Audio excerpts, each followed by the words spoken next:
Olá, dando prosseguimento ao estudo sobre o Reino de Deus, neste vídeo vamos examinar o que está em Lucas, capítulo 9, versículo 62. E Jesus lhe disse: Ninguém que lança a mão do arado e olha para trás é apto para o Reino de Deus. Esta frase, ela está num contexto que vai do versículo 57 até o 62 do capítulo 9 de Lucas. Este ensinamento também está em Mateus, capítulo 18, capítulo 8, versículo 18 a 22. E aconteceu o quê?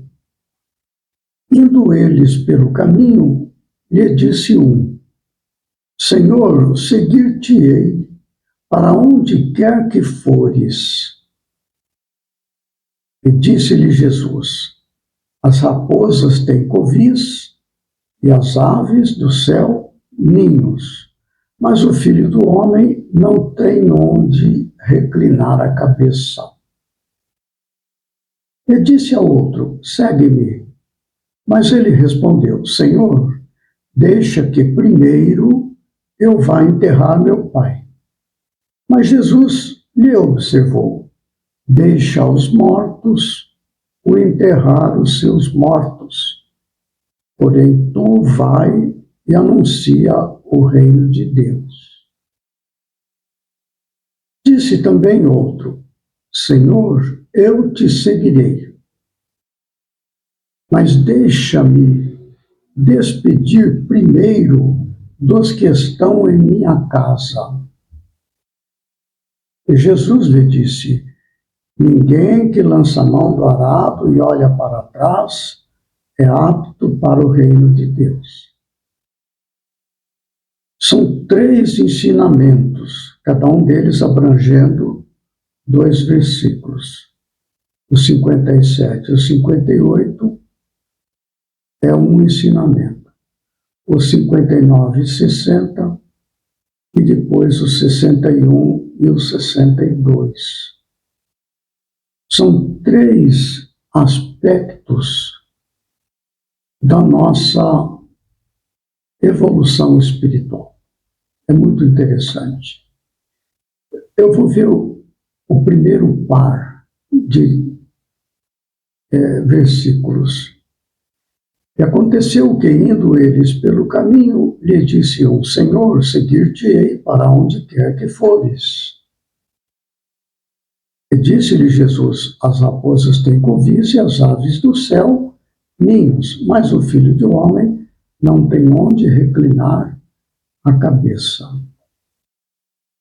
Aqui é a propositura da pessoa. E aconteceu que, indo eles pelo caminho, lhe disse um. Então, esse um, ele se propõe a ser discípulo de Jesus, tanto que o chama de Senhor. Não é? Seguir-te-ei para onde quer que fores. Então, nós já estamos adotando uma perspectiva futura de acompanhar Jesus, onde quer que ele fosse. Aí Jesus responde: As raposas têm covis e as aves do céu ninhos, mas o Filho do Homem não tem onde reclinar a cabeça. Está dizendo àquele candidato a discípulo, né? Seguir-te-ei para onde quer que fores, que a jornada é árdua e requer uma determinação e desprendimento, renúncia à vida material. Aqui está a chave desse estudo. Aliás, como no todo do Evangelho de Jesus, é isso. É o reino de Deus confrontado com o reino do mundo. Para que nós venhamos a largar o apego ao reino do mundo não é? A vida material, seus valores, né? Os nossos costumes, hábitos da sociedade. Isso gera para nós um condicionamento muito poderoso de escolhas em nossas decisões. É o reino do mundo. Para escolher de maneira decidida, seguir-te-ei para onde quer que fores, é uma mudança radical. Isso nos lembra a posição de Paulo de Tarso, onde ele estava ali a propósito dos interesses do mundo, perseguindo Ananias, que era a casa dele, era em Damasco. Então o Saulo foi atrás para prender o Ananias, não é? Porque Ananias era cristão, etc. Então o Saulo, quando se depara com Jesus às portas de Damasco, cai no chão, ele vê aquela imagem de Jesus, apareceu ali para ele. Ele mudou completamente, ele transformou a partir daquele momento a renúncia total. Senhor, o que queres que eu faça? Pronto. Seguir-te-ei para onde quer que for.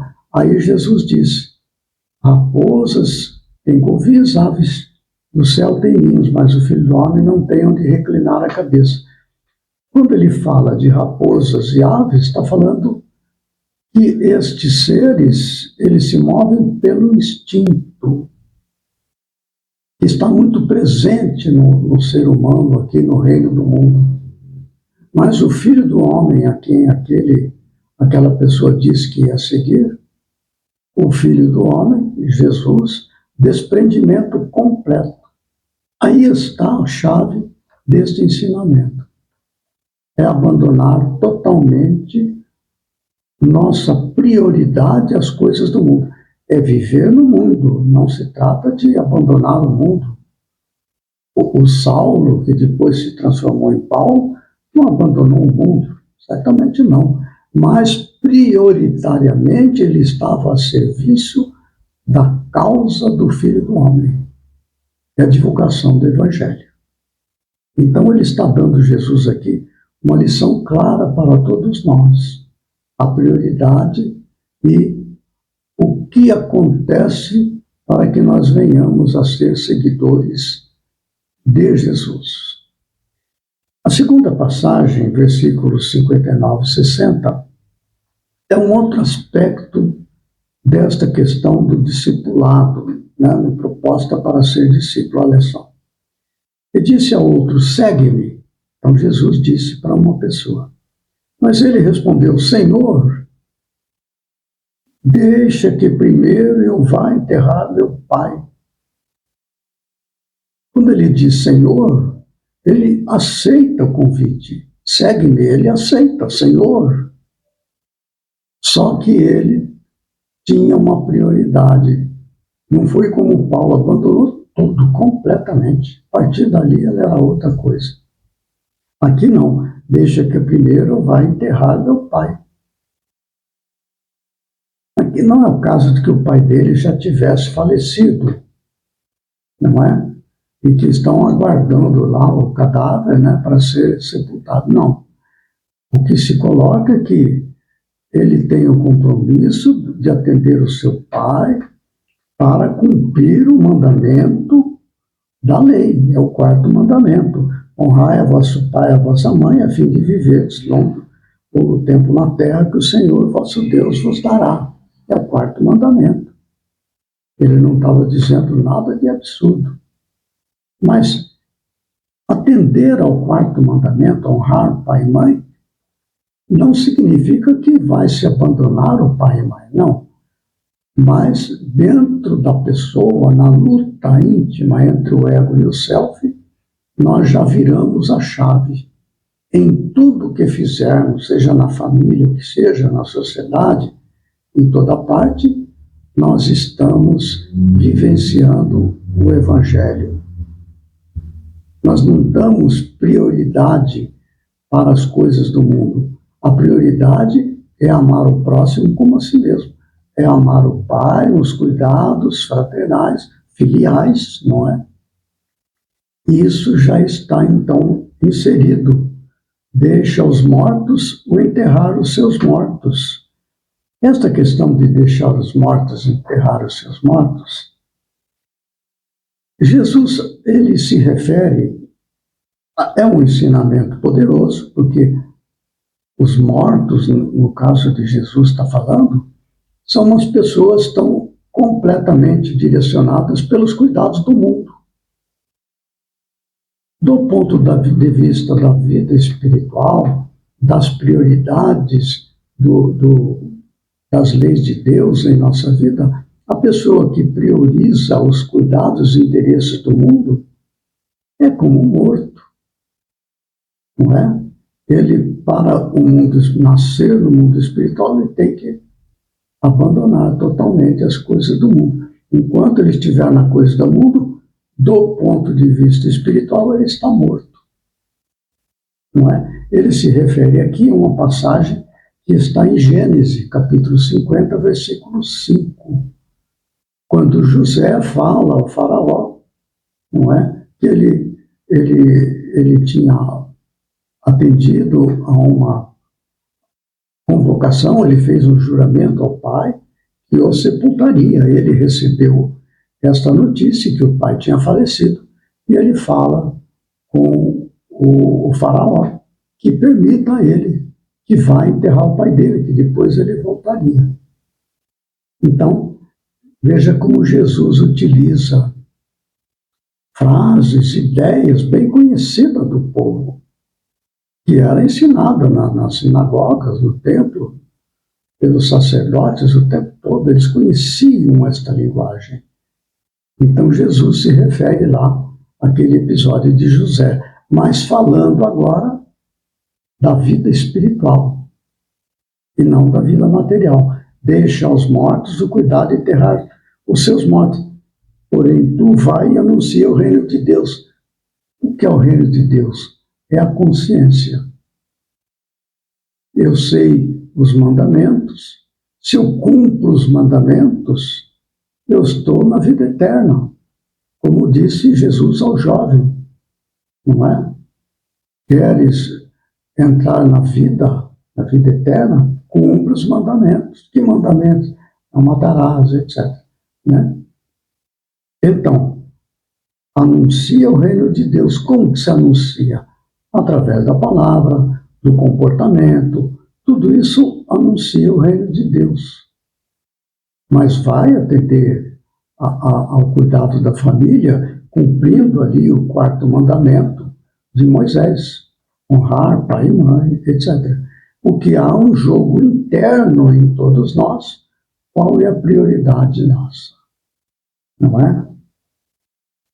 Deixa que primeiro vai enterrar meu pai. Jesus aproveita essa ideia e chama a atenção para a prioridade íntima. Você vai enterrar seu pai, tudo bem, mas vá com a disposição de cumprir os mandamentos, não é? Em pensamento, palavras e atitudes.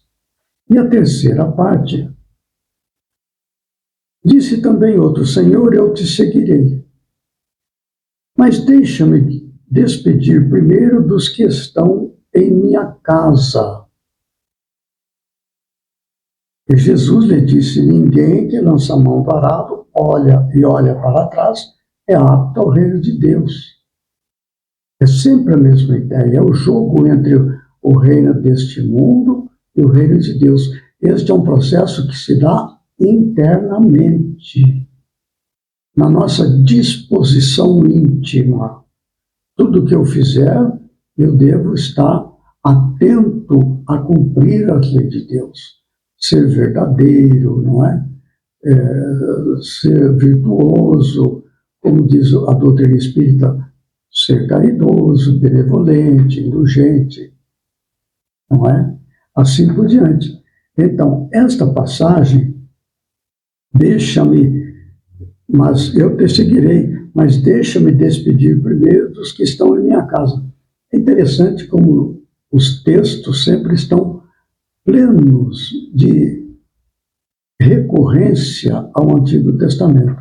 Esta passagem nós vamos encontrar no primeiro livro de Reis, no capítulo 19, versículo 20, que é quando Elias, o profeta Elias, ele encontra com Eliseu. E ele lança o seu manto sobre Eliseu. Isso representa um convite para ser o discípulo. E então Eliseu, ele aceita imediatamente, ele corre atrás de Elias. Ele disse, mas deixa-me primeiro despedir os que estão em minha casa. Aí Elias disse, não, então vai, mas volta. Como disse também ali em cima o faraó a José, vai, cumpre a tua promessa, mas volta. Aqui Jesus disse, ninguém que lança a mão do arado e olha para trás é apto ao reino de Deus. Não é? Olhar para trás é o quê? É o tempo em que nós estávamos cumprindo em tudo as coisas deste mundo. Então, esta passagem é muito interessante, que é um jogo interno de nossas escolhas. Sempre prioridade não para as coisas do mundo. Viver no mundo, não é? Isso significa sem ser do mundo. Ou seja, fazer o que temos que fazer, porque temos obrigações neste mundo, etc., não é? Mas sempre com uma disposição íntima, não é? De ser verdadeiros, de ser caridosos, etc. É disso que estas três passagens nos mostram. Muito bem. Nós vamos prosseguir com este estudo sobre o reino de Deus em Lucas, capítulo 10, versículo 9, no próximo vídeo. Até lá, que Jesus nos ampare e fortaleça.